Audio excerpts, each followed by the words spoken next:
Hello, dear friends. Today we will be having a look at Banksy Wall and Piece. This lovely collection of Banksy's work was published in 2005. Which, considering this artist's extensive catalogue, means that there has been a huge amount of art since this book was published. Of course, we've had such famous works as the painting sold at Sotheby's that then shredded itself upon purchase, one of my most favourite stunts in art history.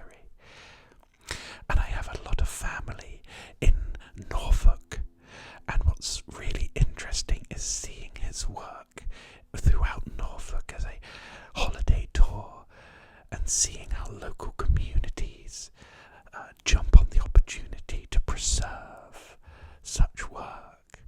Anything that Banksy touches suddenly becomes 10 times the value, if not more, regardless of if it's an abandoned wall or not.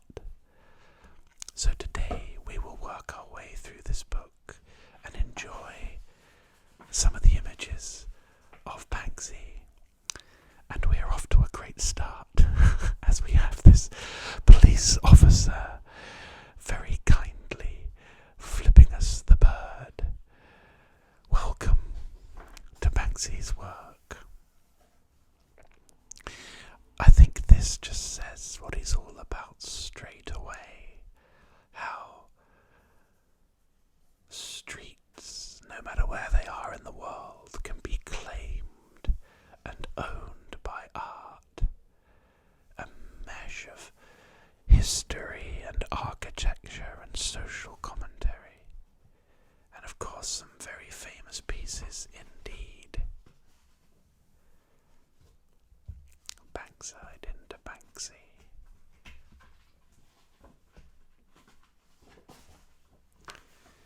All artists are prepared to suffer for their work, but why are so few prepared to learn to draw? Could you imagine turning a corner in your town and seeing a yellow catastrophe like this with Banksy's stamp so firmly placed in it? I think this is some of his earliest work, where a lot of it was just about stenciling his name and claiming things within his name.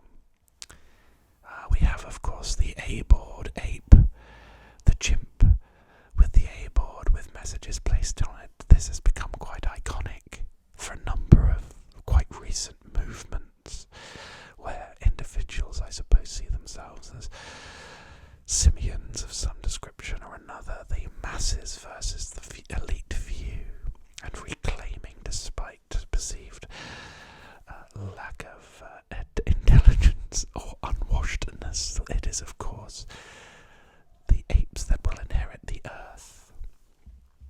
And here we have one about to explode a locked cautionary door. I love this. Look, he's taken the detonator and painted the wire on the ground and connected it to the doorway.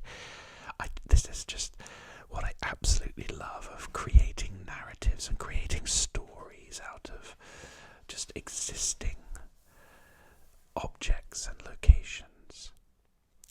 Laugh now, but one day we'll be in charge. Now this is what I was talking about, of course, a very famous image which has been somewhat commercialized and turned into a bit of a commodity on t-shirts and posters, but it's a very strong message and a hopeful message to those who feel powerless, unempowered.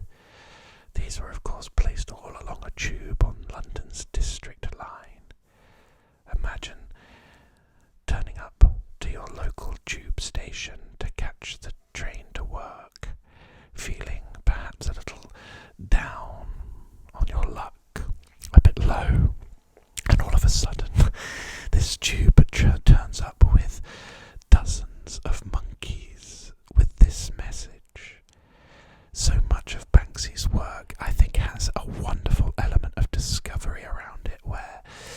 just wish you were one of those individuals in the public who came across his work for the very first time of a particular piece of work.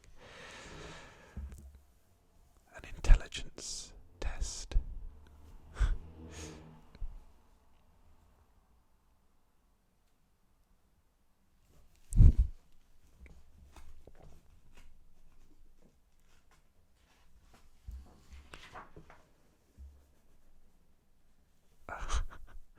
Fantastic. So what I thought was just, okay, well, what's that trying to say as a series of panels? But of course, the intelligence test was never really which safe had the bananas in it. The true intelligence was actually stacking them all up and climbing out of the ceiling. And of course, this rather inspirational quote here. A lot of people never use their initiative because no one told them to. That's quite a powerful statement. I think there are so many rigid rules and institutions that we belong to that sometimes we never question existing rules or existing parameters or restraints, and willingly go along and operate and only originate within those strict confines. Maybe we could learn something from the monkey that stacks the safes one by one and climbs out of the ceiling vent. Again, another fantastic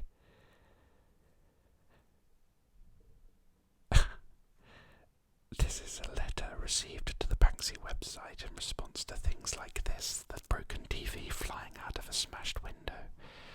I don't know who you are or how many of you there are, but I'm writing to ask you to stop painting your things where we live.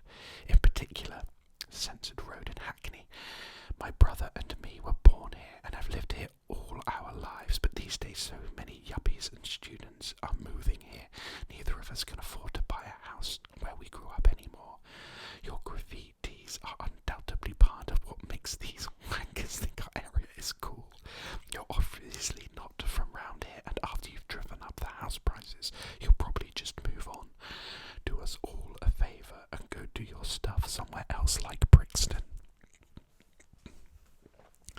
It makes an interesting point, and one that you see all over London and cities across the world, that the more impoverished an area is, the more accessible it is to those who do not have higher incomes.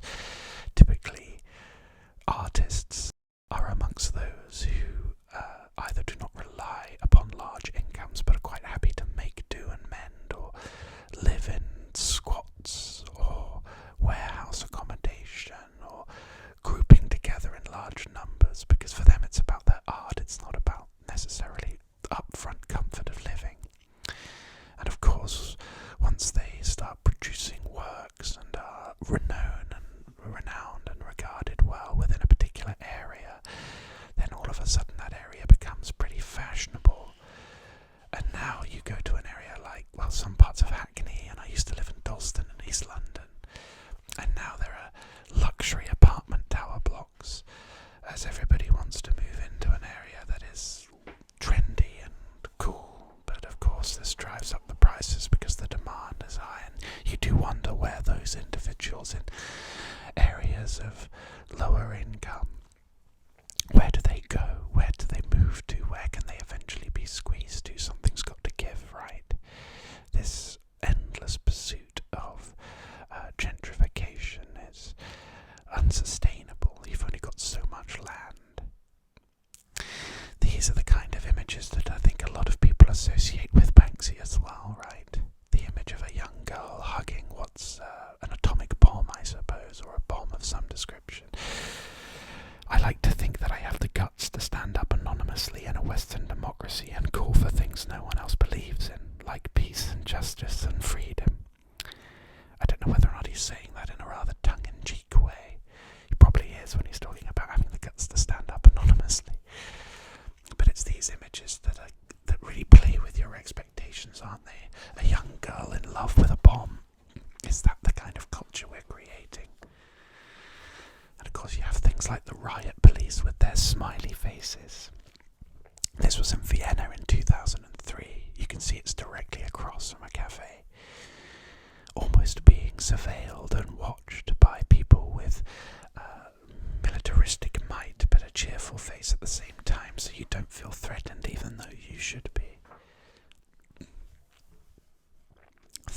Life and The Kissing Policeman. These are very famous works. Some people represent authority without possessing any of their own. So yes, I guess this is the point he's making, in the sense of these images are so alarming and shocking to many of us, as we whitewash institutions to be these almost robotic, androgynous institutions of just compliance, and actually when we see individuals who are in authority doing things that we associate in terms of rebellion, that's shocking. And then is this even rebellion? Simply two human beings sharing an embrace. So you start to question, why do we think this is shocking? Why does this make people talk? Have you seen the policemen who are kissing? It's outrageous. Well, why is it outrageous? We really have to start questioning our reactions, and that's something that I think Banksy does so well. There are no exceptions to the rule that everyone thinks they're an exception to the rules. This book is great. It's full of so many little quotes like this. I could almost do a video where I just write these quotes down and read them as kind of artistic affirmations for the soul.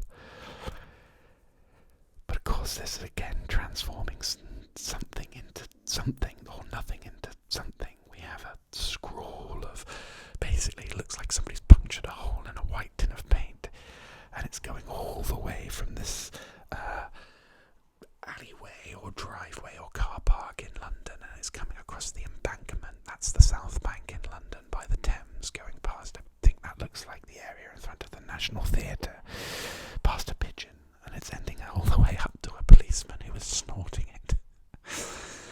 Could you imagine going, what, this is interesting, am I going to find a tradesman who has left behind their paint can somewhere and caused a mess, and you follow it all along some of the most popular tourist hotspots in the country, and then you end up with this image in front of you. It's quite something. We have the face of death, the Grim Reaper. We have, again, more police with faces you would not expect them to have. These two images in Shoreditch in London in 2004. Again, amazing. We have what's already there, some muck, probably some human waste that's been placed up against this wall. And again, we've subverted expectations by placing one of the Royal Guard here with a bearskin hat as being the one who's created such a mess against the wall. God save the Queen, writing it out as if they have to enforce that message wherever they go in Portobello Road in London in 2002.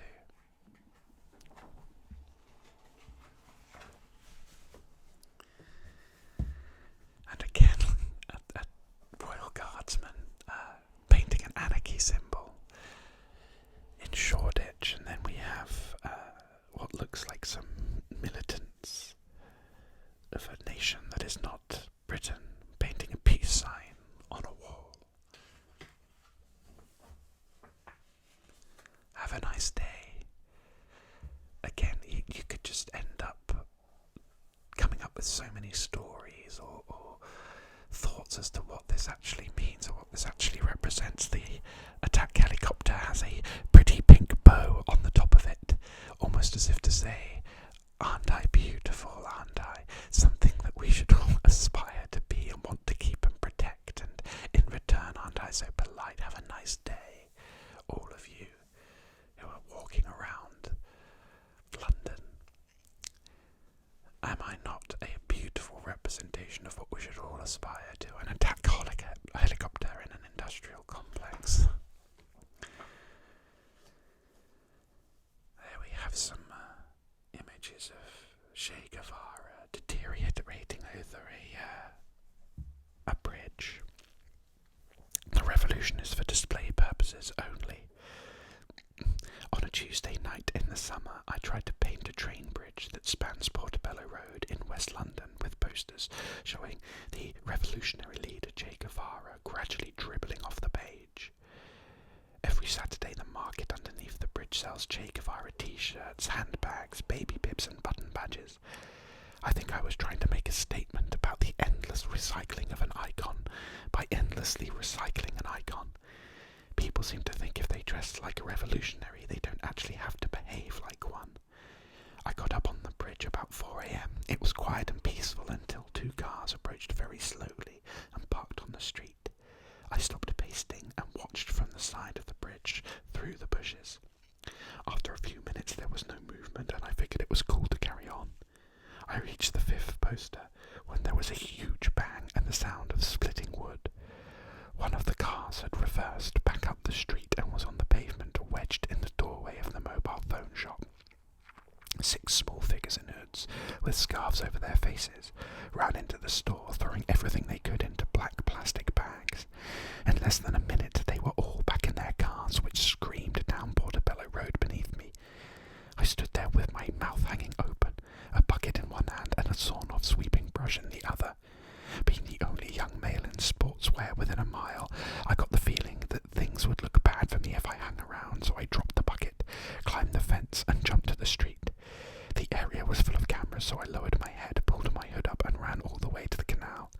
I imagine the kids were probably in Kilburn by then, lighting up a spliff and saying to each other, "Why would someone just paint pictures of a revolutionary when you can actually behave like one instead?" Interesting anecdote. He must see so many things while trying to put his things up incognito. But it does make a good point, doesn't it? Sometimes you see things that are worn so much to the point that they lose meaning. Do people consider what Che Guevara had to do or why he did what he did? And in doing so, are they saying that they want their own actions to reflect him? Or do they aspire to be like him? This is one of Banksy's most famous works, of course. Again, another interesting story. This is from John Simpson on BBC News. The corrupt and brutal regime of President Ceausescu of Romania was infamous across the world. His ferocious government had run the country emphatically for many years, crushing any signs of dissent ruthlessly. In November 1989, he was re-elected president for another 5 years, as his supporters at a party conference gave him 40 standing ovations. On December the 21st, the president, disturbed by a small uprising in the western city of Timisoara in support of a Protestant clergyman, was persuaded to address a public rally in Bucharest. One solitary man in the crowd, Nika Leon, sick to death with Ceausescu and the dreadful circumstances he created for everyone, started shouting in favour of the revolutionaries in Timisoara. The crowd around him, obedient to the last, thought that when he shouted out "Long live Timisoara," it was some new political slogan. They started chanting it too. It was only when he called "Down with Ceausescu" that they realised something wasn't quite right. Terrified, they tried to force themselves away from him, dropping the banners they had been carrying. In the crush, the wooden batons on which banners were held began to snap underfoot, and women started screaming. The ensuing panic sounded like booing. The unthinkable was happening. Ceausescu stood there on his balcony, ludicrously frozen in uncertainty, his mouth opening and shutting. Even the official camera shook with fright. Then the head of security walked swiftly across the balcony towards him and whispered, "They're getting in." It was clearly audible on the open microphone and was broadcast over the whole country on live national radio. This was the start of the revolution. Within a week, Ceausescu was dead. What an incredible story.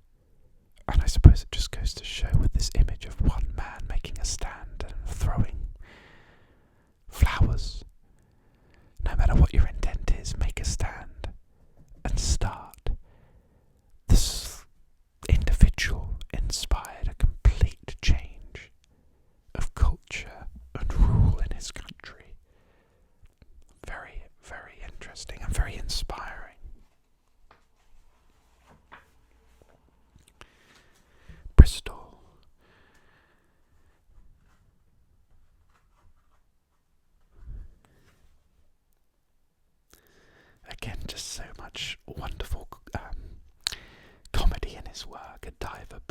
plug on I'm guessing a non-working fountain in Bristol.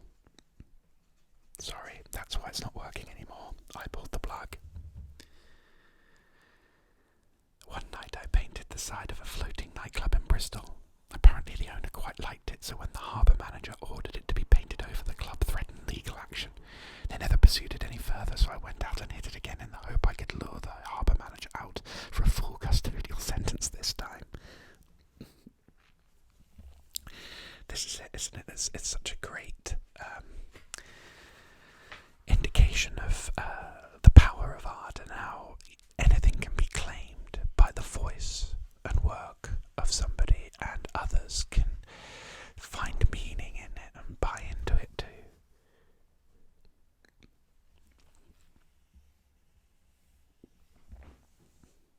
There's so many great stories in this. I could just do a whispered reading of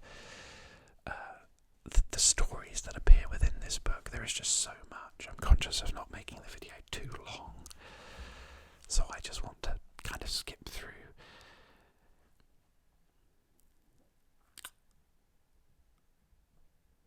Email received to Banksy website. I was one of the writers that fell for your legal graffiti site thingamabob on Marylebone Street.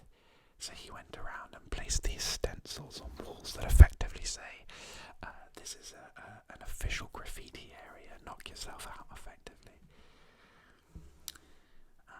I was one of the writers that fell for your legal graffiti site thingamabob on Marylebone Street next to Edgware Road. I write AMBS SDF. I was there with Gasp Seal and Hayes when we pieced it. You know we got nicked for it at the end of the day, when we had finished, by an undercover Fed. But he let us go before we had started. We asked at the Fed station across the road if it really was legal, and they said it was cool. Anyway, it was all good at the end, and we got some nice pieces and a epping bait plot. Mail me back if you want. Anyway, peace. That's really interesting, isn't it? That because he put up go ahead and graffiti, that even the police on the other side of the street were like, go on then. Post no bills, authorised graffiti area.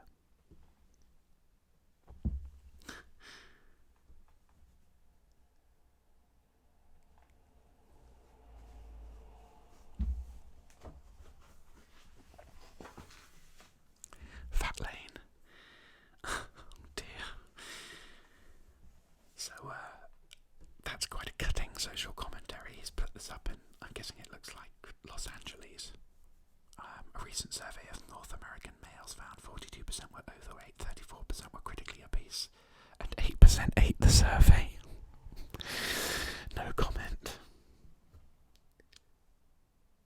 Caution, concealed trapdoor in operation on the Millennium Bridge. What's quite amusing about this is that this bridge, when it first opened, was quite infamous because it wobbled a lot. A lot of people walked on it, and it was wobbling quite a bit when people were walking on it. So I'd like to think that he bought into the peril aspect. These are amazing. Look at this, like broken walls, ruins, effectively. And he's done cut here symbols. That's in Bethnal Green. I mean, that looks like it's in Israel, which is quite a serious accomplishment if you think about the surveillance and the security there. A poem. Love poem. Beyond watching eyes with sweet and tender kisses, our souls reached out to each other in breathless wonder. And when I awoke from a vast and smiling peace, I found you bathed in morning light, quietly studying all the messages on my phone. That is modern day romance, isn't it? That's a short tragedy there that I'm sure many of you will have experienced, no doubt, at some point in your life, or even been tempted to do.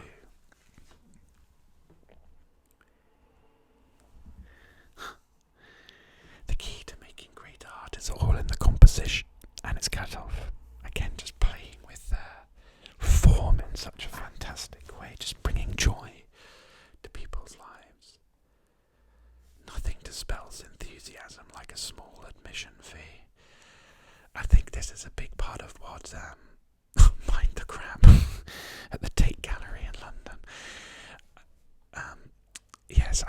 he's a huge advocate for the democratization of art and how you charge if you put something up. If somebody thinks it has value or worth in our modern day society, then they slap it behind a frame and put it up in a gallery, and they put a price tag on it, and it's sold off at auction. Whereas, of course, I think what he says about graffiti is that it's the highest form of art because anybody can access it, anybody can express themselves, and anybody can place it wherever they want, effectively. And the value is in the message, the value is in the art itself, not necessarily what some evaluator has decided it is worth. Of course, London is known as being the most surveilled city in the world. What are you looking at? Directly at a camera. I like to think that wherever that camera's central hub is, they've just got it fixed on that permanently, so it's like in a digital frame.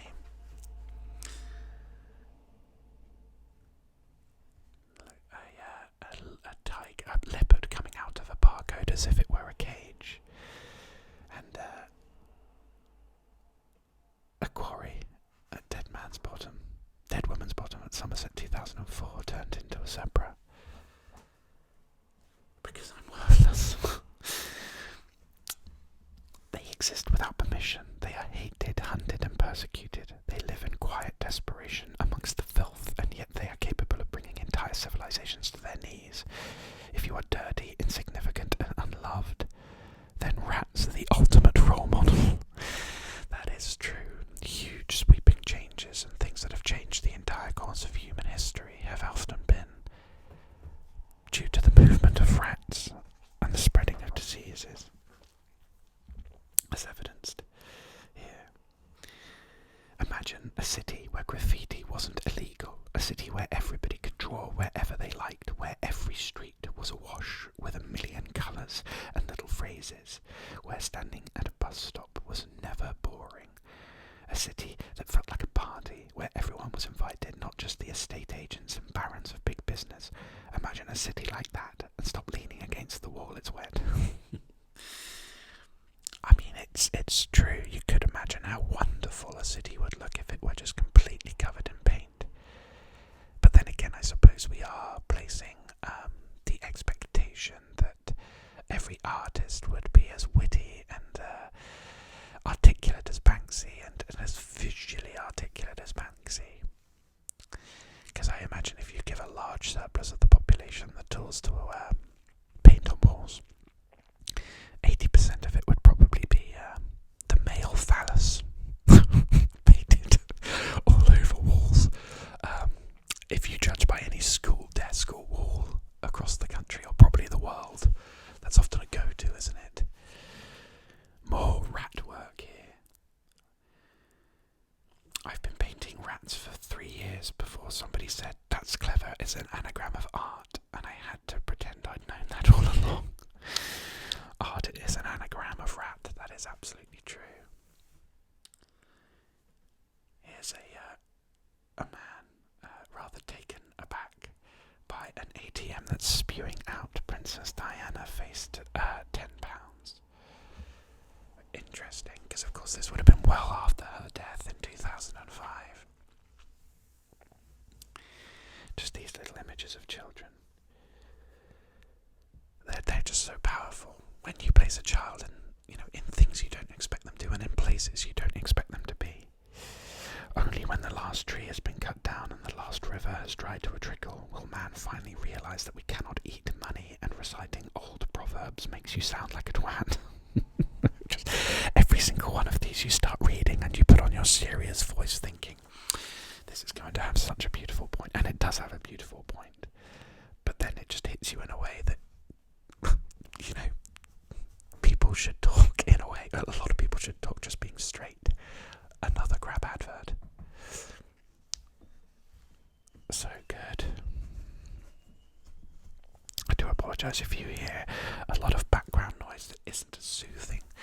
For some reason, my sleepy countryside town has decided to play host to a large number of cars and trucks driving past, which is a little unfortunate. There's Charles Manson asking to go anywhere, and rather tourist information individual by the corner. Some works around Holborn.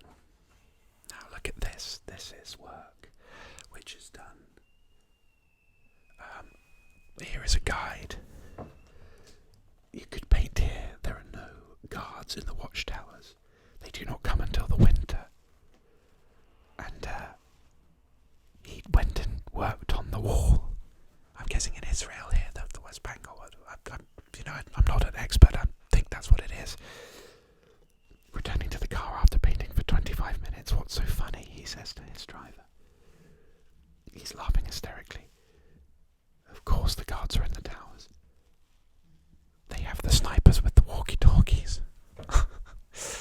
So he went over and did this, and people were watching him with sniper rifles the whole time. He must have felt, whoa, I can't believe you just let me do that, and you set me up to potentially lose my life over painting on this wall. 35 minutes and two visits, the Ramallah checkpoint. I mean, it's so powerful, isn't it? This wall that is designed to segregate and separate, and it's almost that Truman Show-esque, like, well, look, there is something beyond these walls if you wish to move past them. There are some giraffes enjoying the work of Banksy and some penguins. I think this is his work where he vandalizes famous pieces of art, and Monet, which is known for its beautiful water flowers and river views, looking a little bit more like a typical British town with upturned trolleys and traffic cones in there. Probably the result of a night out from a group of university students.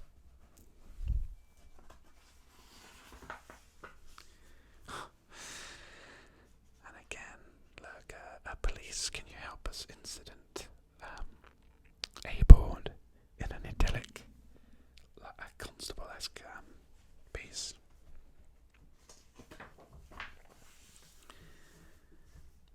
I mean, if you think about just the addition there of police tape, Crime Watch UK has ruined the countryside for all of us, is the name of the piece. This new acquisition is a beautiful example of the neo-post-idiotic style. The artist has found an unsigned oil painting in a London street market and then stenciled the police incident tape over the top.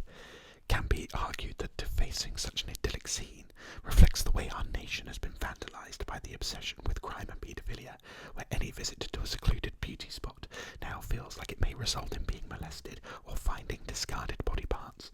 Presented by the artist personally, 2003. I mean, that is very true.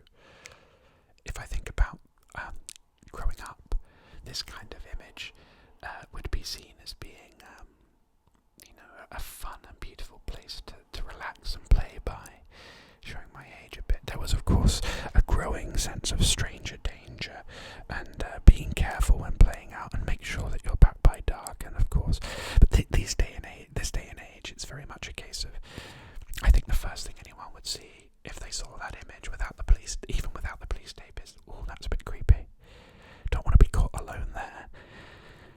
I think, isn't it that thing of a kind of natural bias in people that actually crime statistics are gradually going down. But of course, the way in which things are reported and the way in which our media works makes people think that crime is far more rampant than it ever is. Making an exhibition of yourself. Wow, I'm guessing that is Banksy. Yes, he's blurred his face out. He's going to he's put his work up there in the Tate Gallery, and he placed that little white card where we read the description next to another piece of work in the gallery. That woman saw Banksy. Interesting. This is what I find infinitely interesting about Banksy, just how he operates. I think one of the more interesting stories from his holiday spree in Norfolk, where he placed, just like this actually, he placed a model building of his own design, and a few of them, I think, in a famous model village in Norfolk. And I think it was something like he had some helpers with him, and they engaged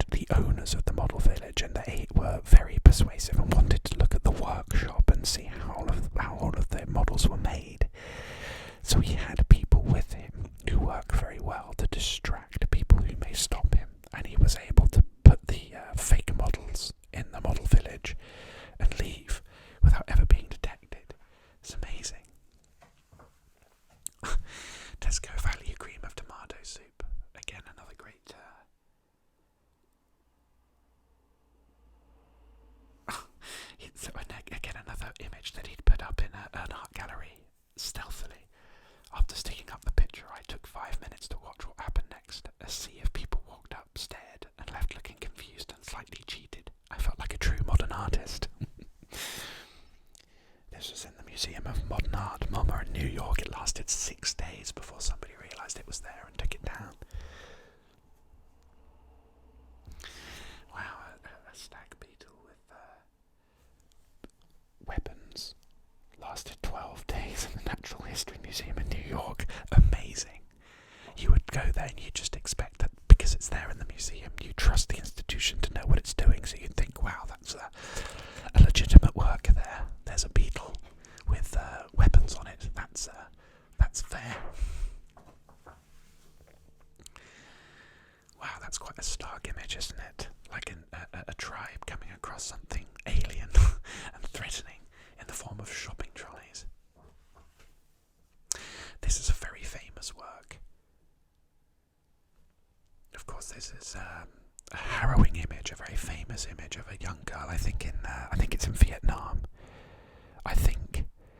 And she's running down a road, naked, with other children screaming. I think there must have been like the use of napalm or Agent Orange or some sort of chemical warfare. And this image is quite horrific as well, isn't it? It's two icons of America, which are all about great times and good feeling, chaperoning her as she screams into the void. It's quite a challenging image, actually. Stop me before I paint again. God, I love Banksy. I love Banksy's work so much. Here is a queen chimp and a gas mask book of stamps. These images just smack you in the face. A very raunchy image there of Queen Victoria. It was placed there. This painting proved too rude for the street, and every reach got cleaned off within a few days, all except one on the shutter of a shop that opens until 9 o'clock every night. The only time you see the picture is after the watershed when they close, which the boss enforces more strictly than any TV executive.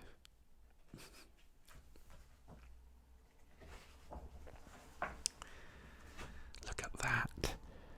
Imagine driving down Edgware Road. That lasted 6 days as well. And all of these traffic cones that have melted into the road in a spiral shape.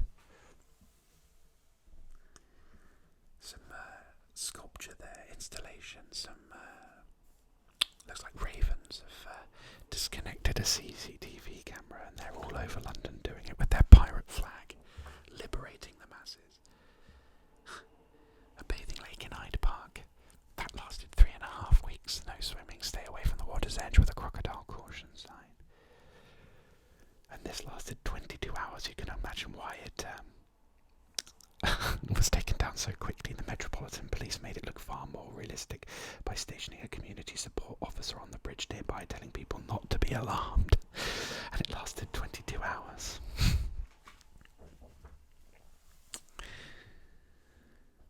Some more of his signs that he places around doors. Look at that, a kind of no entry sign or a walk this way, and he's leaving. Americans working overhead. Keep left. Graffiti artists must report to reception before starting work.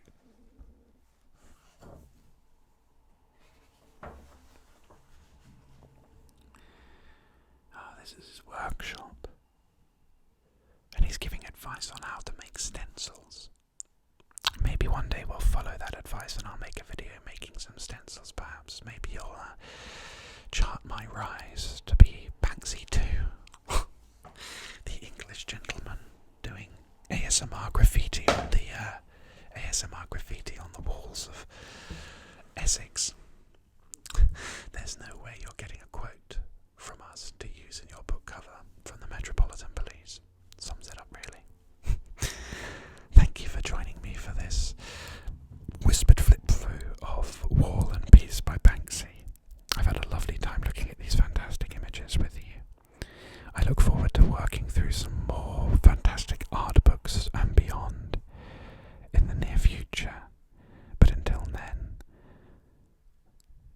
wish you well.